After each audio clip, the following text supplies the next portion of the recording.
what I wanted to talk about today is that the media in Britain has been scaremongering about a heat wave that we are now in the midst of in Britain. If you can't tell already from the fact that I'm not wearing a jacket and I'm basically half wearing this shirt. And I'm actually sweating as well. Me too. Right now. It's quite uncomfortable. We've got lights around here, and the lights always make you sweat a bit more than you expect. But yes, obviously it's a rarity that the sun comes out at all here. So yes, it's been nice. However, this rare occasion has been met with a whole host of disproportionately insane reactions. And I'm not going to give you like a weather forecast, but let's just have a look at this BBC article here. So, heatwave national emergency declared after UK's first red extreme heat warning, which makes it sound very scary. Makes it sound pretty awesome, to be honest. Yeah, that's true. So yeah, temperatures could hit 40 degrees Celsius, which is 104 Fahrenheit. Apparently, according to this article, the Met Office's highest warning covers an area including London, Manchester, York on Monday and Tuesday. Apparently, according to the BBC, it means there is a risk to life and daily routines will need to change. And I wonder if they're suggesting that you're there about leaving up those routine changes just to the decisions of the individuals. No, of course not. What a shock! So, where have we seen this before, where there's a risk to life about a certain external circumstance, and all of a sudden people have to change their habits? What was this? Yeah, I think it was some kind of lockdown. Yeah, what I actually think is that this alarmism that I'm about to show you is trying to pave the way for these climate lockdowns that we've been seeing more and more mentioned in the media positively and there've also been talks about how good the lockdowns were for the environment, and we'll be getting onto that as well. Oh yes, the amount of Mother Nature is healing messages I saw when lockdown first came on, that was nonsense. And we've got to remember as well that, I mean, Justin Trudeau, for instance, explicitly said that they were going to apply the lessons that they've learned from lockdown and the COVID crisis to the climate crisis. I think he said the gender crisis as well, or the feminist crisis. I mean, the woman crisis I could understand at least. Those last two sound a bit based. Yeah, I know. We need to do something about this feminist crisis. But we need to do something about the women. He's been taking advice from Bernie Sanders. So yeah, if we have a look at the Met Office, this is, for us at the minute, it's about 35 degrees, which, this is Celsius, by the way. It's hot. It's not that hot. I've been in hotter before. As have I. Whenever you go over to Europe for the summer, for instance, there's a way worse that they experience over there. I've been in southern Spain where it's been 48 degrees. Yeah, that's difficult. Yeah, you couldn't spend too long out in that. But this, I mean, they deal with this on the continent all the time. And it's not. And also, generally speaking, I would say that it's less the temperature itself and more the humidity that affects me. I think the people who are most at risk are going to be older people and young children, in which case, be sensible, use your common sense. I mean, well, if they're children, they've got their parents' authority that should be protecting them. And if they're older, they should just kind of know better.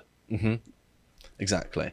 But yes, despite all of the alarmism in the media, the government's own advice was take it easy and enjoy the beach. So Cabinet Minister Kit Malthouse advised people to stay hydrated, which is a bit of a meme, and take it easy and wish those lucky enough to have the day off to enjoy the beach, which is perfectly sensible advice.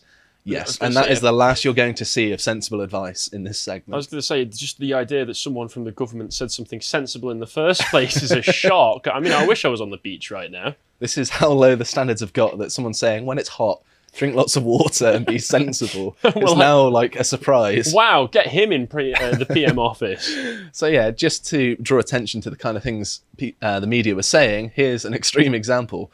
Luton Airport runway melts and cars burst into flames. Is there footage of this? Because that sounds pretty cool. No, there wasn't, unfortunately, but it sounds like we've lowered Britain and the British Isles into the seventh circle of hell, and everything's just melting at the minute. I do like the idea of a plane just trying to take off from Luton and just sinking into the runway, never to be seen again.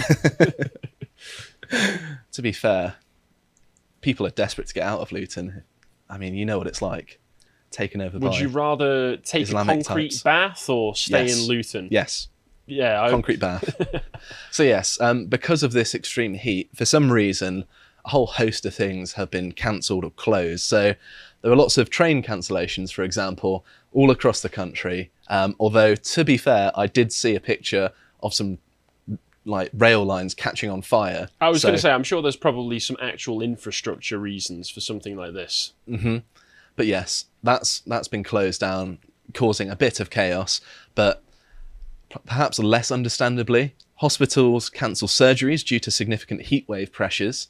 I feel like the people who were needing surgeries would probably be in more need of that than... Can the NHS, with its enormous budget, not afford aircon? I don't know. I think the rationale they gave is that people are going to have to travel there, but then people have to do lots of other stuff that involves travelling, like getting food, going to work, these sorts of things. It's a little bit of a stretch. I don't even know how to logically rebut that. It's such a nonsensical argument. I mean, what they could do as well is quite often, if it's older and vulnerable people, they send an ambulance over to pick them up. Yeah. Which I would presume, if it's an ambulance, is going to be air conditioned. And there's also the fact that if you're either being told to stay, if you're in need of surgery, the likelihood is your only other option is to stay at home. Mm-hmm. And English homes, quite notoriously, none of them have aircon. Yeah, are not fitted for aircon because otherwise we'd only use it for 2 weeks of the year. So it's basically pointless for us until it gets to these Haven't weeks. you seen how pasty most of us are? I mean, we never see the sun. We take pride in it. I don't know about that, but... Well, the Celts do. Hey, that's still me. But anyway, also, schools are cancelling sports days because of the high temperatures. I mean, sure, you don't want to be running track and field, but, you know, is it really necessary? I mean, they still do sports in lots of other foreign countries. Well, this is especially rich to me because they refuse to make the kids do sports in this kind of weather. But I remember back when I was in high school... Back in my day. Back in my day, right? One of the first sports I did in high school was rugby. In the middle of November, when it was one of the worst Novembers we'd had in years, absolutely freezing cold, pouring with rain. Everybody was covered in mud. Everybody was freezing. I'm surprised none of us got hypothermia. But now it's a bit too warm. Ooh, best pull away. Mm-hmm. And we've lost our stiff upper lip. It's not just school sports days. It's schools in general. Apparently, lots of schools have continued to announce closures. I'm sure the kids are delighted, but I don't think it's very good for them considering how much education they missed. Well, the parents probably aren't the lockdowns too thrilled about it. That's true. Yes, also... For some reason, there are cases of recycling centres closing. Apparently, Chester Zoo has closed over extreme heat as well. And I find it amusing here that they've got a picture of an elephant as the thumbnail, as if, like, God elephants forbid. Aren't used to warm weather. Elephants can't deal with this British weather. My goodness. In Africa and Asia, where the thing down. Look at it. It's loving it though. I mean, they've all got water in that. They're all looked after. Yeah, of course. So yes. As you alluded to earlier, I think it's worth mentioning my magnum opus, my very long article titled "What Happened to Britain's Stiff Upper Lip," where I go through. You'd refer to this one. I go through all the historic examples, the best ones I could find throughout history, and just detail this stoic attitude of going ahead despite adversity. This is what made Britain great. It's what made us rule a quarter of all landmass on Earth. This is exactly what we need. And we're like, oh no, a bit of heat. Oh, how terrible. I mean, depending on who you are. I mean, if you're old, stay out of the heat. Fair enough. If you're our sort of age, we don't really need to worry about it. It's good for you. Get a bit of sunlight. Climb out of the basement. If anything, we should be grateful for it because of how notoriously grey and miserable it can be for the rest of the year. I know. I mean, realistically, I forget what it is. Is it the transatlantic winds give us our climate, the unique climate we have on Britain? I don't know, to be honest. It might be the Pacific winds or something, but realistically, like, if it weren't for extra effects... It'd probably be the Atlantic. The Pacific is like the other side of America. Yeah, of course. But England and Scotland and Wales and Ireland should all have far worse climates, far colder climates than we actually do, but because of the unique geographical position we're in, is what can lead us to getting warm weather like this in the summer. So we should actually be pretty grateful for the fact that it's not just miserable and cold even more often than it is. I just want to bask in the sun all the time because it's such a rarity. It's lovely. But yes, moving on to the actual agenda, why is this all important? I'm not just going to whinge at you about it being hot and people being stupid. There's a political purpose to me talking about this, and that is what I see as an agenda gently being pushed. And here we can see This doesn't look gentle to me. yeah, the difference in weather forecasts. Here you can see when it was a similar sort of temperature in the past. It was nice sunshine. It looks lovely. Oh, that's nice, isn't it? Yeah, Sunshine everywhere, nice warm, soft colours. And then you go to the right-hand side, it's like, yes, death. Even though it's actually colder there. Although not it's actually cold. a little bit cooler there. Yeah. And that's the thing that I find shocking about this, is that I see lots of people saying, oh, it could be the warmest ever recorded in England. But the thing is, I remember summers back when I was a kid that were warmer than this is right now, or at least less bearable than it is right now. And that just, people don't seem to have a memory anymore that stretches beyond maybe 5 years at the most. I think it's more so that people are more willing to believe what other people are saying, like the general consensus in society or how they perceive it, than their own like perceptions.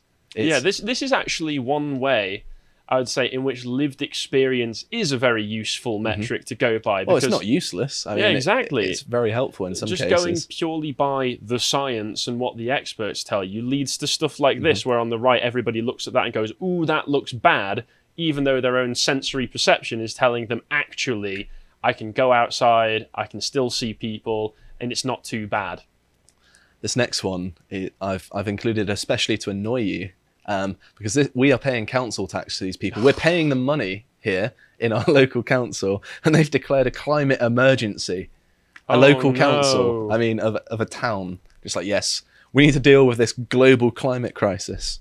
Apparently that they've joined 300 other local authorities in the UK in doing so, apparently acknowledging that it needs to act on the causes and impacts of climate change.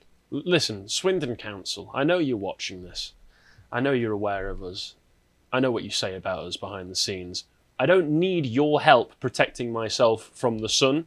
I can do that pretty confidently myself. I don't need you babying me or babying anybody else I know. And I thought I'd include this next one because it was just amusing to me. That Jeremy Clarkson has managed to weigh in. He wrote on Twitter, "It's very hot in the south of France, but so far as I know, there's no DEFCON 8, level 3, killer death heatwave warning in place. But actually, 16,000 people have been evacuated from the south coast because there are threats of wildfires." So, okay. Poor Jeremy, but I agree with your sentiment. But the thing there is that it's not necessarily people going to die purely because of the heat that they've been evacuated for. It's people being evacuated because of the threat of wildfires, which is a different threat to life, shockingly enough. So actually, he is still technically right, which is the best kind of right. But yes, these climate lockdowns aren't necessarily theoretical. We caught the first whiff of it in France in this next article. So it's titled, "France bans outdoor events as part of the country hit with 40 degrees Celsius, as record-breaking heat wave sweeps Europe with a number of hospitals at capacity and school children in red alert areas told to stay at home." 40 degrees C. I've been in 40 degrees C in Spain. A few years ago in Girona, when I was there with my family, it was 40 degrees, and it was, to be honest, quite miserable. But people were just going about their day-to-day lives. I've spent the day at the beach in Spain in 40-degree heat, and I did fall asleep on a sun lounger with my hand like that, on my chest. And for about a year and a half afterwards, I had a hand-shaped mark on my chest, so I never wanted to take off my T-shirt. But yeah, I enjoyed the heat. It's not going to kill you, funnily enough, unless you're, vulnerable or old or, In which be case sensible. You should know how to look after yourself. Yeah, have some common sense. It's that easy. You don't need the government to do it for you. But yes, apparently France has banned outdoor events, while Spain also was containing forest fires. So there are higher temperatures, I think, 44 Celsius in Montpellier and 46 in Bilbao in Spain. So it's hotter than here, isn't it? Yeah, that's pretty warm. So yes, also Bordeaux in particular banned outdoor events in the heat wave, if you need a specific example. But it's also happening, or it seems to be happening in Canada, which is a bit strange. But yes, so there was a Conservative candidate who was talking about concerns over climate lockdowns, and they were told to take down the video off of their YouTube account Otherwise, they could be kicked from the party. Really? So that's a pretty extreme reaction to just mentioning something, isn't it? Yeah. It makes you kind of suspicious, doesn't it? It's almost like they're overcompensating for something that they're very sensitive about. Could there be an agenda here? Well, I think there may well be. If we move on to this next article from Euronews.green of all places, climate lockdown conspiracies threaten the COP climate summit, and they're trying to frame it as a conspiracy theory. However, whereas what's actually happened is we've just figured them out ahead of time. Mm-hmm. However, like outlets like The Hill, if we move to this next one, coming soon, climate lockdowns. I mean, perfectly establishment outlet. They're talking about it, entertaining the idea that it might happen. So, I mean, is it a conspiracy theory if mainstream press are talking about it? To quote Jontron, they just keep going on TV and talking about it. It's so dumb. But yes, there is also a climate lockdown website, which is advocating for climate lockdowns, funnily enough. Oh, this is them saying we need to do this? Yes. Oh, okay. So yes, it's not just a conspiracy theory if there are actual people out there making websites, advocating for it. The mainstream media is talking about it. This is just the psyop by the anti-climate lockdown people to create a climate lockdown movement, so that then when we lock down because of the climates, they've got something to protest in opposition to the climate lockdowns that they start. This makes perfect sense, don't question. It wasn't like Greenpeace and Extinction Rebellion and all those environmental groups were hailing the lockdowns as being great for the environment, and you saw all of those memes like nature is healing. No, those were all right-wing pro-Trump psyops. My favourite one was when there were loads of goats in a skate park in Wales and someone put nature is healing. Wait, was there? I didn't see that. Loads of goats took over a skate park. The goats returning to their natural habitat. The skate park, yeah. But yes, moving on, the head of Independent Sage, which were the group of scientists involved in the lockdowns in the UK, headed by a communist, yeah. No, the group of communists, yes. You can't just blanketly call them all communists. Hey, we've already mentioned Clarkson, and he did. So if Jeremy Clarkson can get away with it, so can I. But yeah, the head of Independent Sage has now moved on to launching an international climate change group. So there is some cross-pollination here between environmentalism on the one side and people who were the architects of lockdowns on the other. I mean, this is not incriminating at all. And another one of the senior members of Sage, Sir Patrick Vallance, if we have a look at this one from the Daily Mail, it says, Sir Patrick Vallance warns MPs that the world is about to be plunged into an even deeper crisis than it was during the COVID pandemic because of climate change. I mean, another member of Sage, the people who orchestrated the lockdowns. How is this not concerning? I mean, I think we just need to have a complete and total ban of communists from any position of power ever, anywhere in the world. McCarthy didn't go far enough. Absolutely, he only killed them. I'm only against repressive tolerance when it's coming from the left. Absolutely. So yes, we've got an article here to wrap up from our own Connor Tomlinson, who's recently joined, where he breaks down the people advocating, the totalitarian elites, want to extend COVID-19 lockdowns forever for climate change. And I'm just going to read some of the extracts from this, though I encourage you to read the full article. So he says, COVID-19 lockdowns produce 2.4 billion tonne, a 7% decrease in CO2 emissions in 2020. This has informed the belief that lockdowns are a viable method of cutting carbon emissions by 2050. World Economic Forum, European Commission and UN advisor Mariana Mazzucato, I think. Mazzucato, that's much more Italian sounding, yeah. Mazzucato. There we go. There you go. You've got to get the hand gestures in there. Has therefore hypothesised lockdowns may be enforced again to prevent climate change. Measures such as banning private transport, a moratorium on meat consumption and ending fossil fuel production will be mandated by governments worldwide. I mean, if only we were seeing movements like this going on already. I mean, it's not like things like this are already happening, like the cost of driving your own car is becoming ridiculously expensive. And of course, the ability to buy fuel cars powered by petrol and diesel will just be removed from you. The option to be able to do that will be removed as of 2030. You'll only be able to get electric cars. And aren't they efficient and fantastic vehicles? Yeah, the lithium that is mined by children in Africa, I mean, it's not rare whatsoever. I mean, it's a perfectly sustainable model. Our government is very eager at stimulating the economy. Are we not just stimulating the African economy? You're making that argument, are you? Hey, man, I'm just using evil, deranged, globalist rhetoric and logic, taking it to its logical extremes.